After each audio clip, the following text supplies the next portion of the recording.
السلام علیکم، میں آپ کا انگلش ٹیچر کلاس 8 سے ہوں۔ گلوبل وارمنگ جو ہے لیسن پڑھ رہے ہیں، اس کا آج ہم 5واں حصہ پڑھیں گے، چونکہ ایک بڑی لیسن ہے یہ پیج نمبر 20 پہ ہے۔ آج ہم نے شروع کرنا ہے یہاں سے جو میں پڑھوں گا۔ Wetland habitat productivity and process being linked to the cycle and reasons are getting adversely affected due to seasonal changes in the precipitation and runoff. While the major lakes like the Dal and the Vallur have shrunk considerably, many smaller water bodies and seasonal ponds have completely disappeared. Most of the wetlands have less biodiversity in terms of flora and fauna compared to the situation about half a century ago. In the process, abnozious weeds and other aquatic life have succeeded the more productive and useful biota. The migratory birds have also changed their survival. تو اس طرح سے اس کا ہم آپ کے لیے ترجمہ پیش کریں گے۔ Let me remind some basic points regarding global warming. Global warming means the increase in Earth's average temperature. اگر ہم simple words میں کہیں the increase in Earth's average temperature یعنی زمین کا جو اوسط درجہ حرارت ہے اس میں اضافہ جب ہوتا ہے یا اس زمین کے ایوریج درجہ حرارت میں اضافے کو ہی زمین کے ایوریج درجہ حرارت میں اضافے کو ہم گلوبل وارمنگ کہتے ہیں۔ اور یہ گلوبل وارمنگ پہلے صرف ہم میڈیا کے ذریعے سنتے تھے، یعنی پرنٹ اینڈ الیکٹرانک میڈیا۔ تب ایک ٹائم تھا جب بحثیں ہو رہی تھی، کیا یہ شروع ہوئی بھی ہے، کیا یہ کچھ ہے یا کچھ 1-2 ڈیکیڈ پہلے اس کو مغربی کنسیپٹ سمجھا جاتا تھا، لیکن اب ہم نے جو اس کتاب میں پڑھا اس کے بالکل اثرات پوری دنیا پہ دیکھے جا رہے ہیں اکراس دا گلوب۔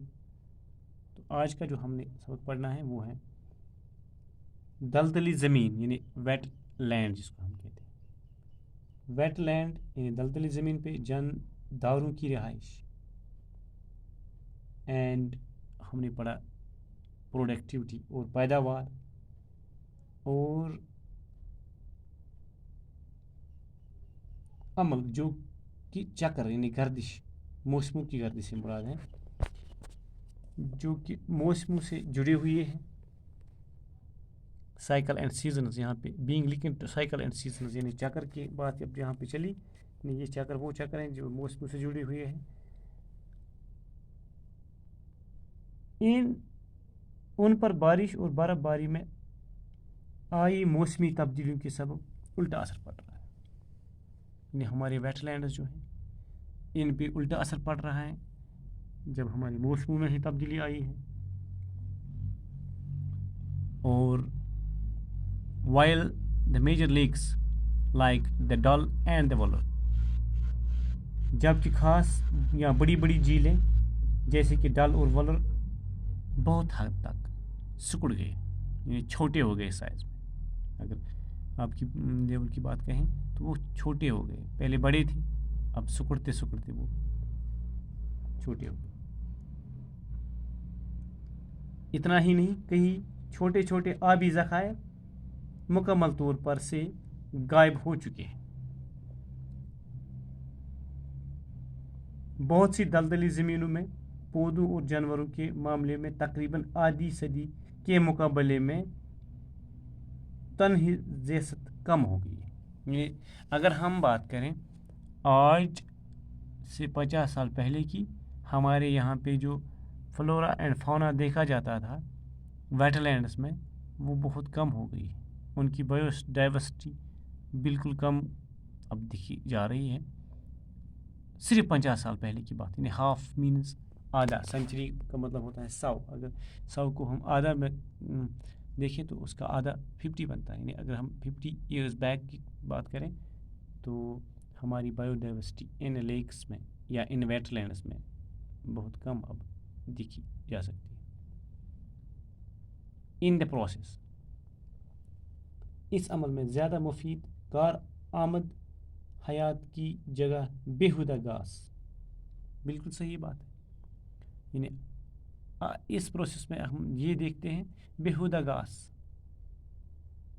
یہاں گھاس پھوس جس کو ہم کہیں بےہودہ گھاس، اور دوسری آبی زندگی نے لے لی ہے. اور وہ آبی زندگی جو فائدہ مند نہیں ہے، جس طرح ہم نے بےہودہ گھاس کی بات کی، اسی طرح سے دوسرے ایکویٹک لائف جو ہے یہ انہوں نے جگہ لے لی ہے. کار آمد اور مفید جو چیزیں ہوا کرتی تھی ان کی جگہ ان بےہودہ گھاس پھوس اور دوسری آبی جانوروں نے یا آبی زندگی نے لی. اسی طرح اگر بات کریں مائیگریٹری برڈس، یعنی مائیگریٹری برڈس ہو گئے جگہ بدلنے والے پرندے. جیسے اب بچوں کے لیے ہم یہاں پہ مثال دی، طوطے جو ہیں ہم اب کے سیزن میں یعنی اپریل میں، مئی میں، جون میں دیکھتے ہیں، جولائی مان لو جولائی میں دیکھتے ہیں. یعنی ان مہینوں میں یہ طوطے جو ہیں یہاں پہ ہمیں نظر آتے ہیں. جب سردی کا سیزن شروع ہوتا ہے ہمیں پھر یہ دکھائی نہیں دیتے ہیں یہاں پہ. اس کا مطلب ہے یہ کہیں اور چلے جاتے ہیں. ایسے برڈس جو سیزن کے ساتھ ساتھ اپنی جگہ بدل لیتے ہیں، موسموں کے ساتھ ساتھ اپنی جگہ بدل لیتے ہیں، ان کو مائیگریٹری برڈس کہتے ہیں یا جگہ بدلنے والے پرندے. انہوں نے بھی اپنا چکر ہی بدل لیا. جب موسم ہی بدل گئے، جب ٹمپریچرس ہی بدل گئے، ان کا وہ مائیگریشن کرنے کا سرکل، مائیگریشن کرنے کا چکر ہی ان کا بھی بدل گیا. کیا مان لو ان پرندوں میں سے کچھ یہاں یہاں گرمیوں کے موسم میں بھی رکتے ہیں. اب کچھ جو یہاں پہ سردی میں رہتے تھے اب موسم گرما بھی نظر آتے ہیں. دوسرے سردیوں میں بھی واپس نہیں آتے. کچھ ایسے ہیں جن کو سردیوں میں واپس آنا چاہیے تھا، نہیں آتے. یعنی اب موسم کا جو بالکل مزاج ہی بدل گیا ہے. اس سے مائیگریٹری برڈس کا جو اپنا سائیکل ہوا کرتا تھا وہ بھی بدل گیا ہے.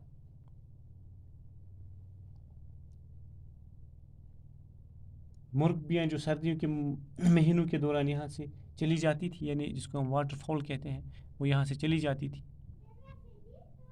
Hair during winter months stays here for most of the year. اب وہ زیادہ تر یہاں ہی رہتی ہیں، سال کے اکثر حصے کو یہاں ہی رہتی ہیں.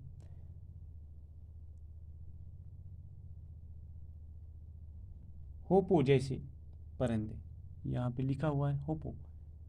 سم birds like hoopoe which were seen in their flocks in spring. یہ جو موسم بہار میں بہت دیکھی جاتی تھی، جھنڈوں میں ان کو دیکھا جاتا تھا، اب وہ مشکل ہی نظر آتے ہیں. اسی طرح سے کئی دوسرے ایسے ہمارے برڈس ہیں یہاں پہ، پرندے ہیں یہاں پہ جو کمپلیٹلی ڈسپیئرڈ ہوئے ہیں، یعنی مکمل طور پہ غائب ہی ہو گئے ہیں. تو ہمارا آج کا حصہ جو ہے مکمل ہوتا ہے. آپ سے یہ استدعا ہے، گزارش ہے، آپ یہ پڑھیں اور یہاں پہ آپ جو ہے ایک صفحہ بھی لکھیں. خدا حافظ.